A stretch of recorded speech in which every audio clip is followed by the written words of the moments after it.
Fala pessoal, meu nome é David Silva, sou psicoterapeuta. O tema de hoje é mente, corpo e espírito, ou alma, corpo e espírito. E eu queria abrir aqui esse vídeo com uma frase do Viktor Frankl que diz o seguinte: ser homem quer dizer sempre decidir o que devo fazer de mim mesmo, e isto, por seu turno, significa assumir a responsabilidade do que fiz de mim mesmo. O Viktor Frankl sempre trabalhou na sua psicologia, na sua visão filosófica e psicológica de olhar o homem, de olhar o ser humano, a partir da ótica da responsabilidade. O que eu sou porque eu me fiz dessa forma. E eu preciso assumir a responsabilidade tanto do que eu decido fazer a partir de, quanto de tudo que eu fiz que me trouxe até aqui. E por que eu decidi iniciar com essa frase? Porque quando a gente vai falar de mente, de alma, de corpo e espírito, nós precisamos concatenar essas três realidades a partir de uma ótica de que eu sou responsável pelo gerenciamento dessas três realidades que formam o meu ser pessoa. Ou seja, eu sou uma pessoa que sou composta de três realidades: corpo, alma e espírito. E essas três realidades, elas se comunicam, dando a identidade do meu ser pessoa, que vem a ser aquilo que atualmente na psicologia contemporânea chama de personalidade. Então, a personalidade, ela é produto, ela é resultado da operação e da interconexão dessas três realidades de maneira contínua, que geram uma personalidade, ou seja, um personagem que eu atribuo ao meu ser pessoa. E quando uma dessas três realidades ela se desequilibra, isso naturalmente influencia diretamente na minha personalidade. E aí hoje você tem, através do próprio DSM e através de outras correntes da psicologia, aquilo que são os transtornos de personalidade. Os transtornos de personalidade, eles são resultado do desequilíbrio de uma dessas três realidades, não é? Ou das três realidades em conjunto, que geralmente é o que acontece, porque quando uma dessas realidades ela se desequilibra, ela influencia diretamente nas outras, ok? Então vamos começar aqui falando sobre a primeira e a mais básica dessas realidades, que é a realidade do nosso corpo, que é o cuidado com o corpo. E aqui eu queria separar esse cuidado com o corpo em quatro realidades, ok? A questão do sono, a questão da alimentação, a questão da atividade ou do exercício físico, mais especificamente do exercício, e a questão da suplementação. Esses quatro cuidados básicos com o corpo, eles sustentam isso que a gente chama de matéria, e que é fundamental para que eu possa desempenhar as minhas outras atividades. Então, por exemplo, eu mesmo, que eu vou me dar o exemplo, que é o exemplo mais próximo que eu tenho. Então, durante um tempo, eu tinha uma linha de raciocínio de achar que o corpo ele deveria ser deixado de lado. E, principalmente porque, dentro da minha formação, dentro da minha realidade de formação, eu sempre tive uma formação muito voltada, ou uma atenção muito voltada para a realidade espiritual. a ponto de imaginar que se eu cuido do espiritual, bem, o meu corpo vem como consequência a ser algo saudável, porque a minha realidade espiritual está sã, né? E existe dentro, muitas vezes, da vida religiosa ou de alguns movimentos, esse pensamento. Bem, se eu cuido do meu espírito, então eu serei saudável. E não é bem assim, né? Não é bem assim. É lógico que dentro da escala dessas 3 camadas do eu, né, que a gente vai falar aqui,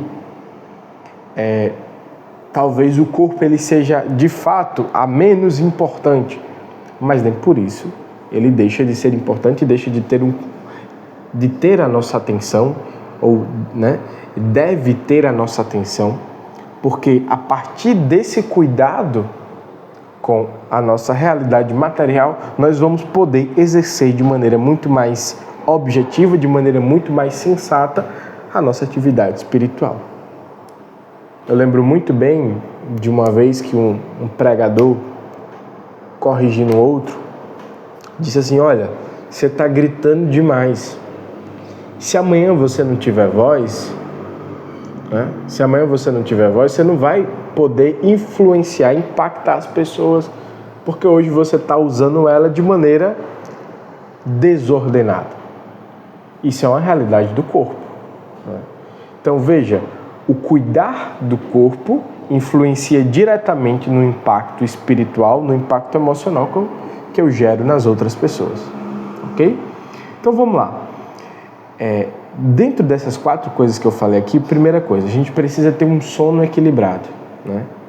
Então, existem estudos que falam, e é o mais comum da gente escutar nas escolas de medicina até pouco tempo, de que você tem ali um mínimo de sono, ou um ideal, algo entre 7 ou 8 horas por dia, né?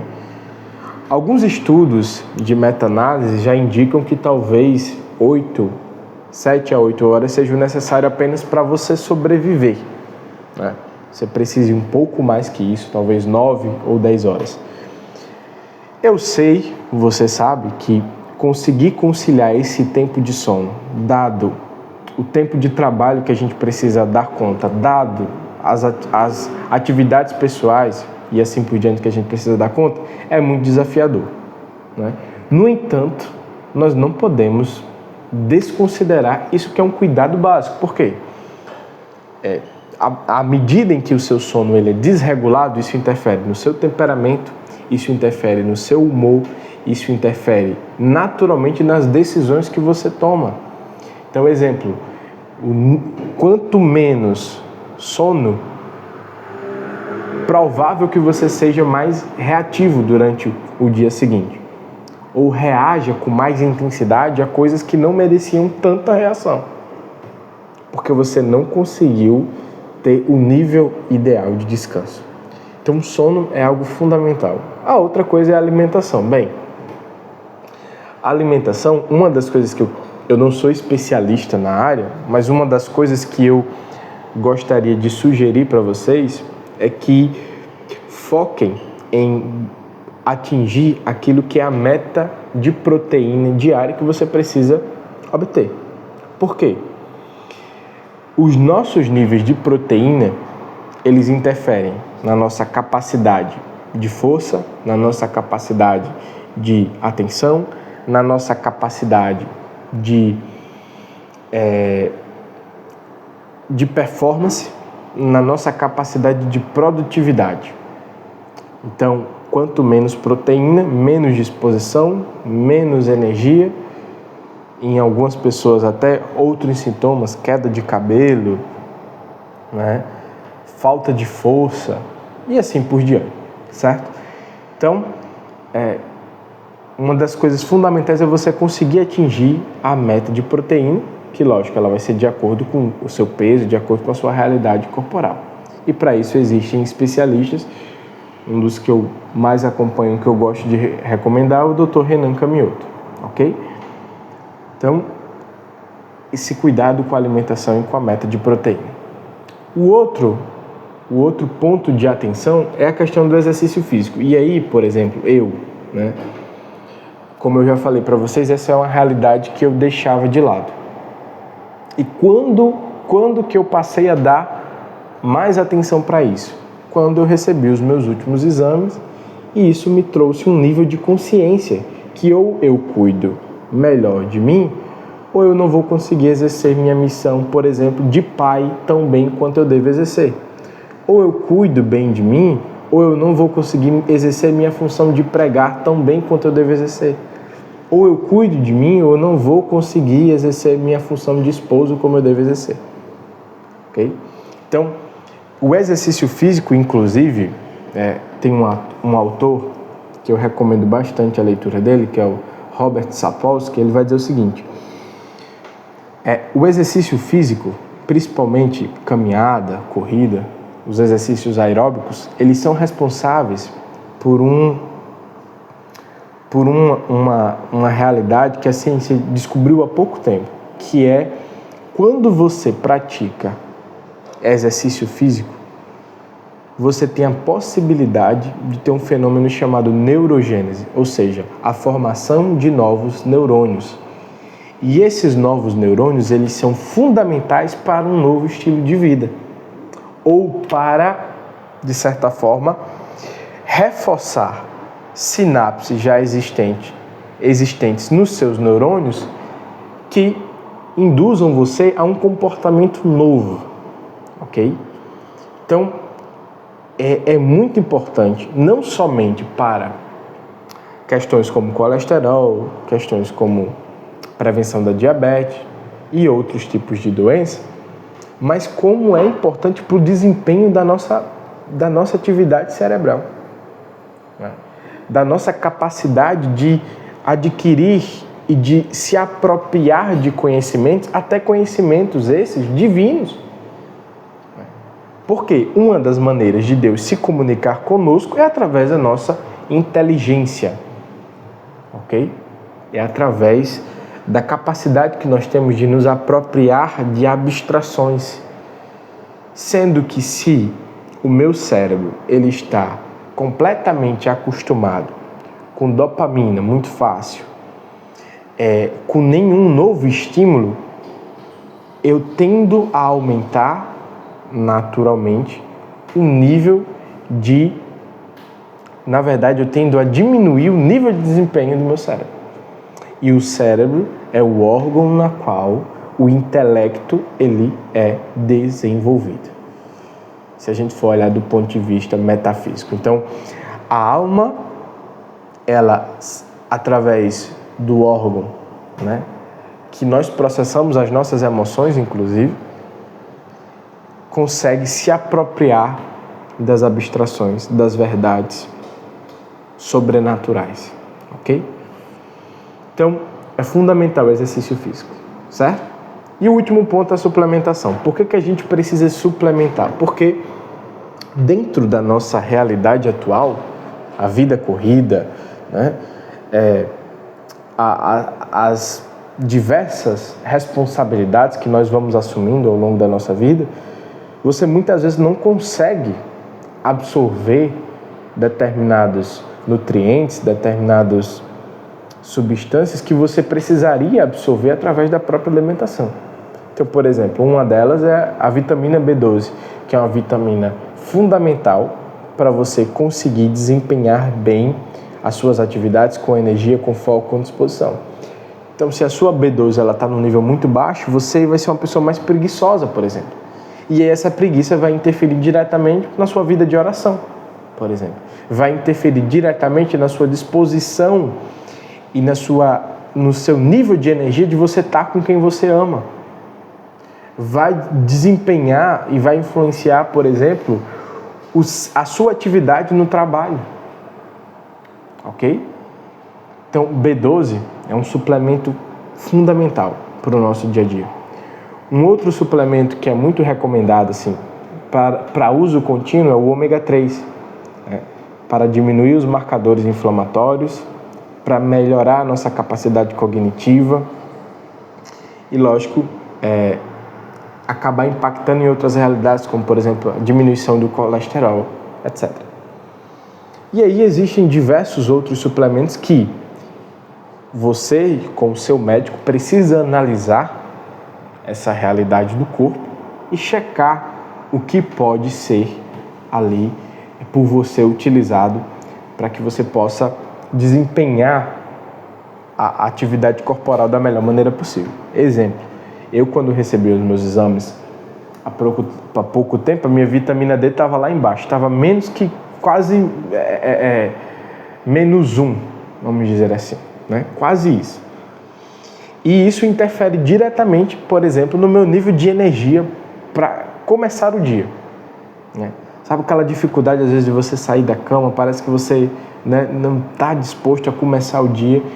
Então, a vitamina D também pode ser uma dessas realidades que ela estando muito embaixo, vai acabar interferindo diretamente na sua performance e naturalmente no seu comportamento, ok?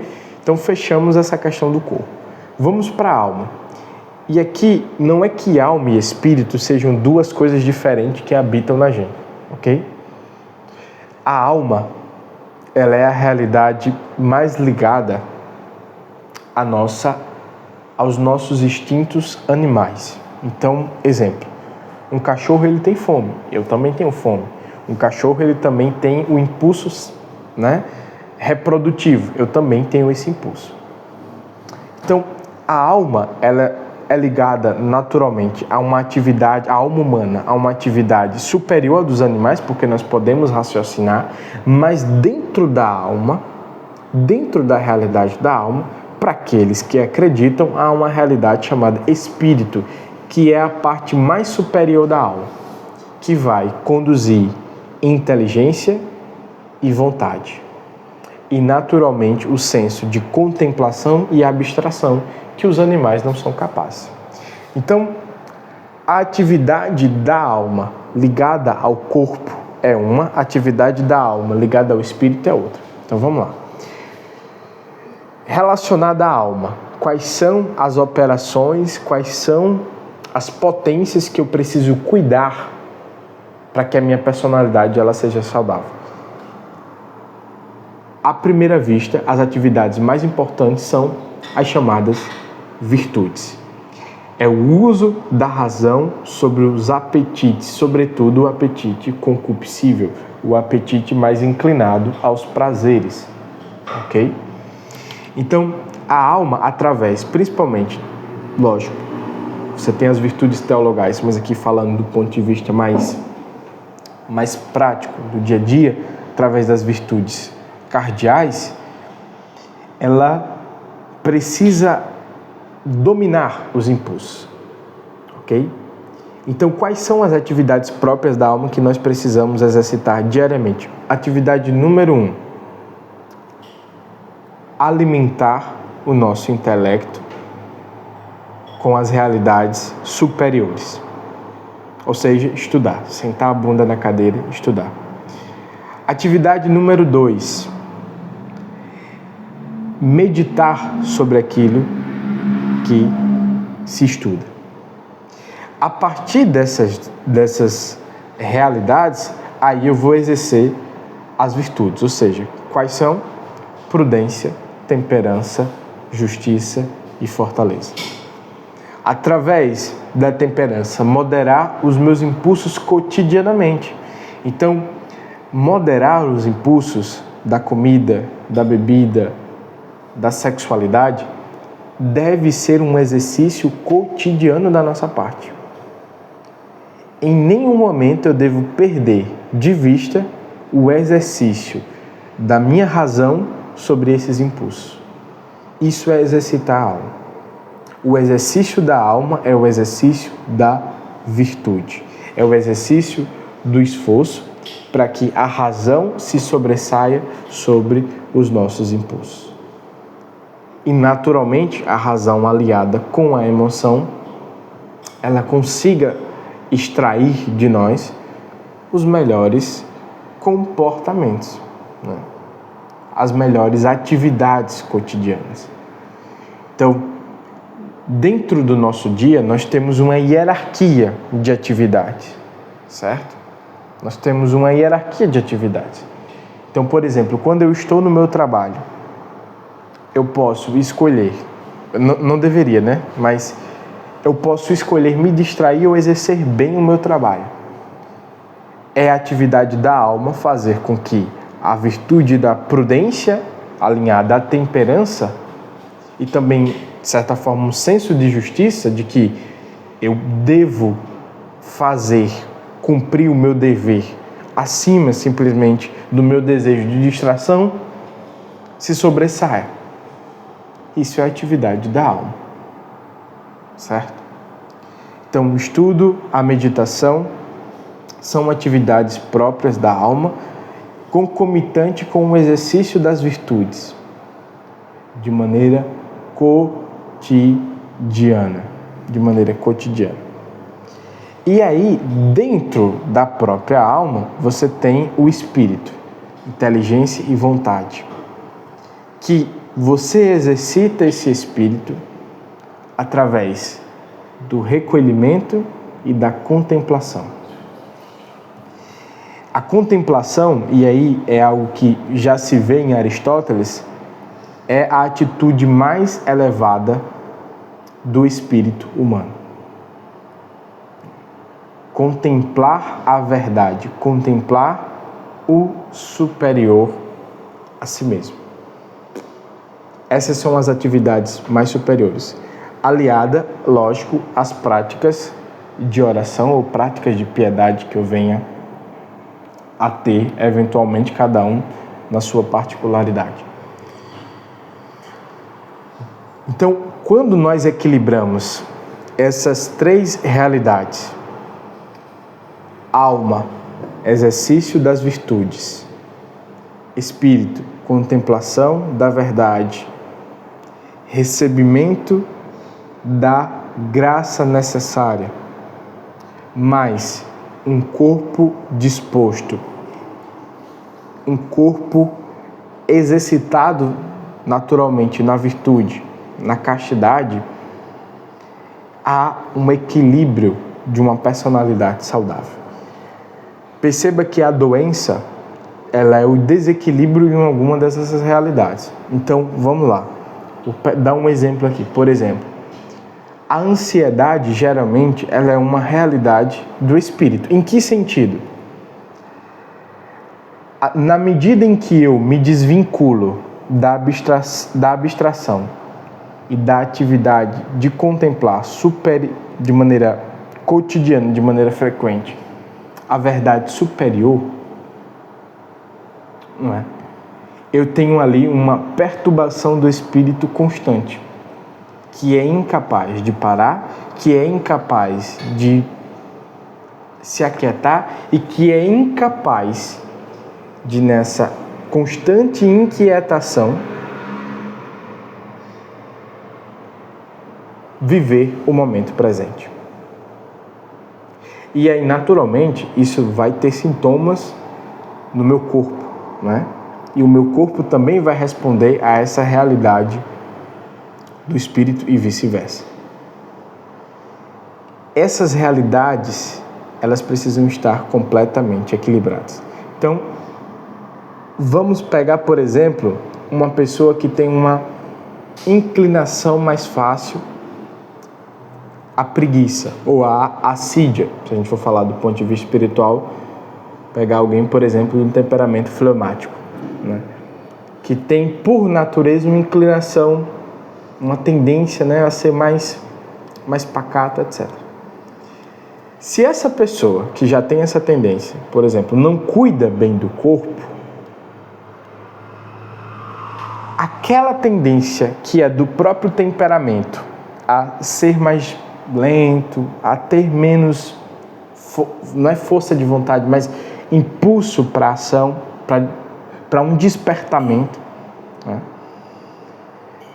Se ela não cuida dessa realidade corporal, e, por exemplo, vitamina D, B12 estão nos seus níveis mais inferiores, aquilo que é uma tendência natural pode se tornar, além de um pecado, pode se tornar o fim da vida espiritual da pessoa.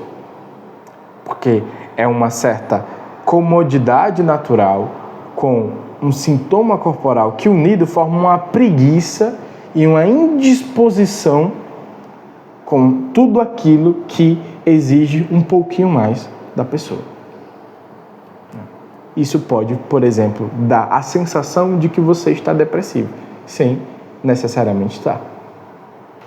Pode dar a sensação de que você está vivendo uma certa melancolia e que você está vivendo, mas não necessariamente vinculada a algo espiritual, mas vinculada a algo do corpo.